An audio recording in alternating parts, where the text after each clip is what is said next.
नमस्कार, आप सभी का पॉलिटिकल इंडियन के आज के इस एपिसोड में फिर से स्वागत है। आज हम एक नई टॉपिक पर डिस्कस करेंगे, वह है फैक्ट इन इश्यू।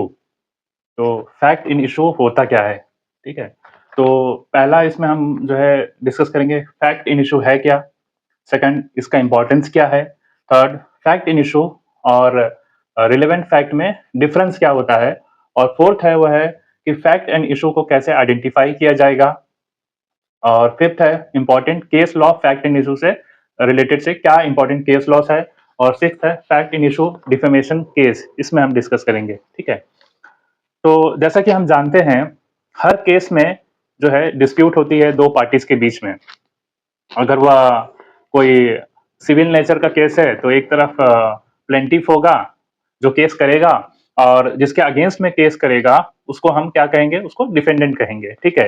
तो एक तरफ प्लेंटिफ होगा और एक तरफ डिफेंडेंट होगा। सेम उसी तरीके से क्रिमिनल केसेस में जो है केस इनिशिएट कौन करता है? स्टेट, और represent which is represented by the prosecution. और दूसरी तरफ कौन होता है? एक्यूज्ड होता है, ठीक है? तो सिविल केसेस में क्या होता है? एक तरफ प्लेंटिफ और डिफेंडेंट। क्रिमिनल केसेस में प्रोसिक्यूशन मींस ये स्टेट, और दूसरी तरफ एक्यूज्ड। तो इन दोनों के बीच में क्या होता है? प्लेंटिफ और डिफेंडेंट के बीच में डिस्प्यूट होता है। प्रोसिक्यूशन और एक्यूज के बीच में जो है क्या होता है? डिस्प्यूट होता है। तो वह फैक्ट जो डिस्प्यूट क्रिएट करता है और जिसको जो है प्रूफ और डिस्प्रूव करने की जरूरत है, उसको हम फैक्ट इन इशू कहते हैं, ठीक है? सिंपल मीनिंग में हम कहेंगे फैक्ट इन इशू वह फैक्ट होता है जो पर्सन सही है या गलत है वह डिसाइड करता है कि क्या पर्सन जो है कोई गलती किया है या पर्सन गलती नहीं किया, वो पर्सन सही है यह डिसाइड करता है। वही फैक्ट इन इशू कहा जाता है, ठीक है, कहलाता है। इसको भारतीय साक्ष्य अधिनियम में 2023 के अंतर्गत जो है सेक्शन 2G में डिफाइन किया गया है, ठीक है? तो फैक्ट इन इशू कहीं ना कहीं जो है वह बहुत जरूरी होता है कोई केस को जो है जीतने के लिए, या फिर जो है मतलब डिसाइड करता है कि कोई केस जीतेगा या फिर कोई केस हारेगा, dependent upon the it's proof और डिस्प्रूव, ठीक है? दूसरा है इंपॉर्टेंस। फैक्ट इन इशू का क्या इंपॉर्टेंट है केस में, ठीक है? क्यों जरूरी है, क्या इंपॉर्टेंस है इसका फैक्ट इन इशू का? Number one, fact in issue जो है क्या है? वह आउटकम डिसाइड करता है केस का, कि केस का क्या होगा। अगर फैक्ट इन इशू अगर प्रूफ हो जाएगा तो क्या होगा, और डिस्प्रूव हो जाएगा तो क्या होगा। डिस्प्रूव हो जाएगा तो डिफेंडेंट जीत जाएगा, और प्रूफ हो जाएगा तो प्लेंटिफ जीत जाएगा, ठीक है? तो number one, fact in issue decide the outcome of the case, ठीक है? नंबर टू, कहीं ना कहीं जो फैक्ट इन इशू पूरा का पूरा कोर्ट का अटेंशन जो है रियल डिस्प्यूट पे फोकस करता है। और थर्ड है, फैक्ट इन इशू कंट्रोल करता है कि किस तरीके का एविडेंस अलो किया जाएगा और किस तरीके का एविडेंस कोर्ट में अलो नहीं किया जाएगा। फोर्थ है, बिना फैक्ट इन इशू को आइडेंटिफाई किए बिना केस जो है अनक्लियर होता है, अनफोकस्ड होता है, ठीक है? केस कोई भी डायरेक्शन में नहीं जाएगा जब तक फैक्ट इन इशू आइडेंटिफाई नहीं करेंगे, ठीक है? तो इसको सिंपल सा समझेंगे अब एग्जांपल के साथ। सिविल केसेस में सपोज एक एग्जांपल ले लीजिए कि ए क्या है? पर्सन ए जो है बी से जो है क्या करता है? बी को कहता है, ये जो है बी को 100 बैग राइस देने के लिए एग्री हो जाता है 1 लाख रुपीस में। अगर जो है क्या है, ए जो बी से बोलता है, ठीक है, A agreed to B that he will give 100 bags of rice in return of 1 lakh rupees. तो यहाँ पे जो है सपोज अगर ब्रीच ऑफ कॉन्ट्रैक्ट होता है, कॉन्ट्रैक्ट जो एग्रीमेंट का वायलेशन होता है, तो यहाँ पे जो है क्या होगा, बी जो बी जो है क्या होगा, बी बोलेगा कि हमने पे जो है बी ने पे नहीं किया है सपोज, ठीक है? बी रिप्लाई करता है कि हम कभी एग्री ही नहीं हुआ है और ना ही मुझे कोई राइस मिला है, ठीक है? तो यहाँ पे जो है फैक्ट इन इशू क्या होगा? नंबर वन, क्या बी जो है ए के साथ राइस खरीदने के लिए कॉन्ट्रैक्ट किया था? दूसरा फैक्ट इन इशू क्या होगा, क्या बी को वह राइस डिलीवर हुआ? तीसरा, क्या बी आफ्टर राइस डिलीवर होने के बाद क्या पेमेंट देने से इनकार कर दिया, रिफ्यूज कर दिया? यह फैक्ट इन इशू होगा, ठीक है? और यह फैक्ट इन इशू क्यों इंपॉर्टेंट है? क्योंकि यह फैक्ट अगर प्रूव हो जाएगा, अगर जो एलिगेशन ए लगाता है बी के ऊपर, अगर वह प्रूव हो जाएगा फैक्ट इन इशू, तो यह केस जीत जाएगा। ए जो है केस जीत जाएगा, ठीक है? ए विल विन द केस। और अगर बी बी केस हार जाएगा। अगर अगर डिस्प्रूव हो गया तो बी केस जीत जाएगा, ठीक है? तो उसी तरीके से जो है क्रिमिनल केस का एग्जांपल ले लीजिए, क्रिमिनल केस का, जैसा कि मर्डर का एग्जांपल। प्रोसिक्यूशन कहता है कि पर्सन एक्स ने वाई को जो है चाकू से मार दिया, और एक्स कहता है कि मैंने वाई को नहीं मारा, ठीक है? I had not murdered Y. तो यहाँ पे फैक्ट इन इशू क्या होगा? क्या वाई जो है होमिसाइड से जो है मर गया? दूसरा जो है, क्या एक्स जो है वाई का डेथ का कॉज है, कारण है?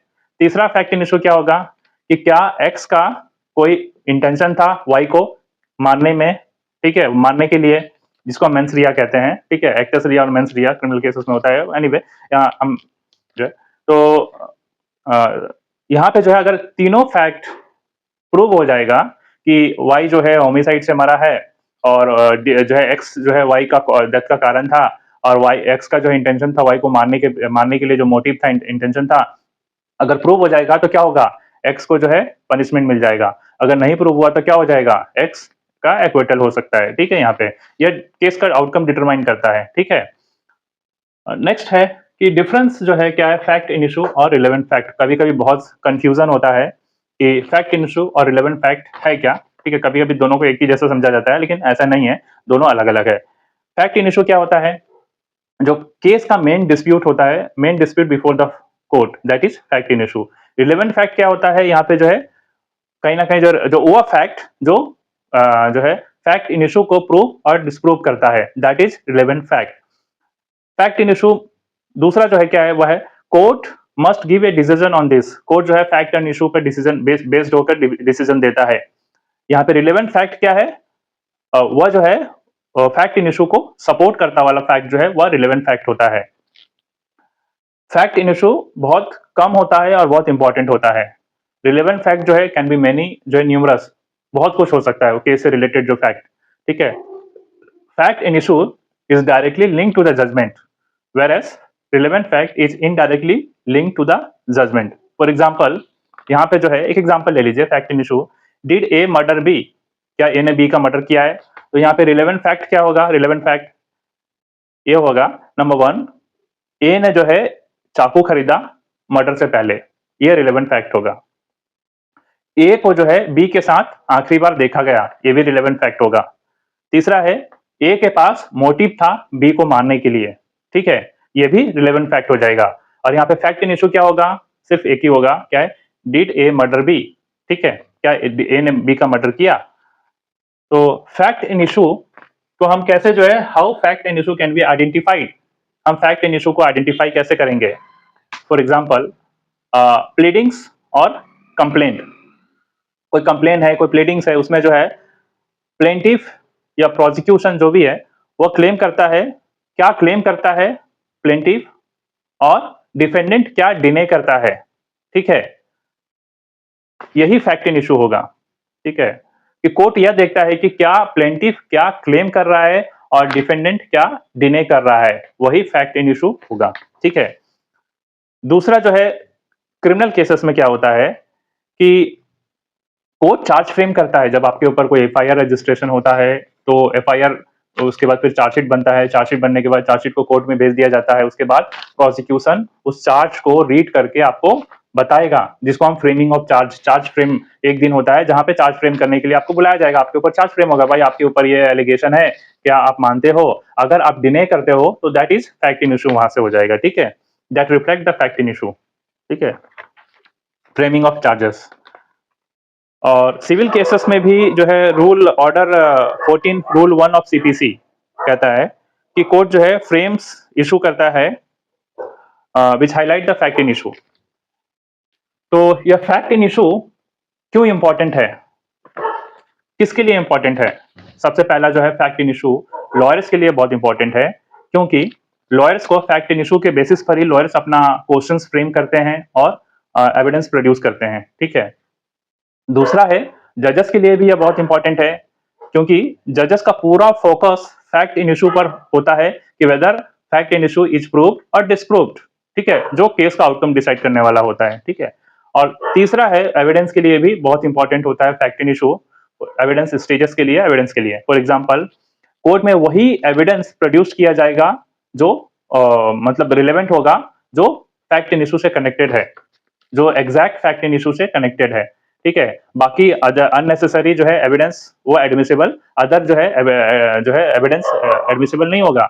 Only those evidence is admissible in the court of law which is directly connected और indirectly connected with the fact in issue, ठीक है। तो इंपॉर्टेंट केस लॉस क्या है फैक्ट इन इश्यूज का? नंबर 1, दो केस लॉ है यहाँ पे। एक है Bipin Shantilal Panchal versus state of Gujarat. Bipin Shantilal Panchal versus state of Gujarat 2001 का केस है, जिसमें कोर्ट यह कहता है कि पहले जो है पता करो, चेक करो फैक्ट इन इशू है क्या, उसके बाद जो है एविडेंस अलाउ करो जो फैक्ट इन इशू से कनेक्टेड है। क्लियरली कहता है कोर्ट का ये क्लियर जो है मतलब डायरेक्शन है कि पहले आप ये पता कर लो फैक्ट इन इशू है क्या, चेक कर लो, और फिर जाके जो है आप एविडेंस उस फैक्ट इन इशू से रिलेटेड एविडेंस को अलाउ करो।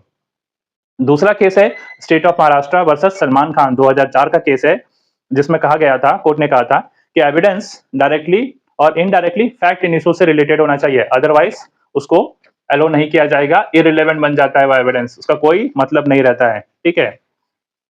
तो यहाँ पे जो है फैक्ट इन इशू को पता करने के लिए एक सिंपल फार्मूला है, क्या है जो है फैक्ट इन इशू का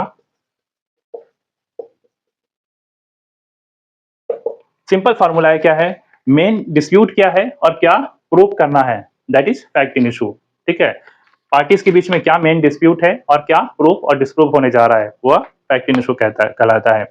तो जब भी आप कोई केस को रीड करते हो तो आप हमेशा दो सवाल करना फैक्ट इन इशू को जो है समझने के लिए। पहला कि प्लेंटिफ या प्रोसिक्यूशन क्या प्रूव करना चाहता है, और दूसरा जो है डिफेंडेंट क्या डिने कर रहा है। अगर आप ये दो सवाल का जवाब आप ढूंढ लेंगे तो आपको फैक्ट इन इशू पता चल जाएगा।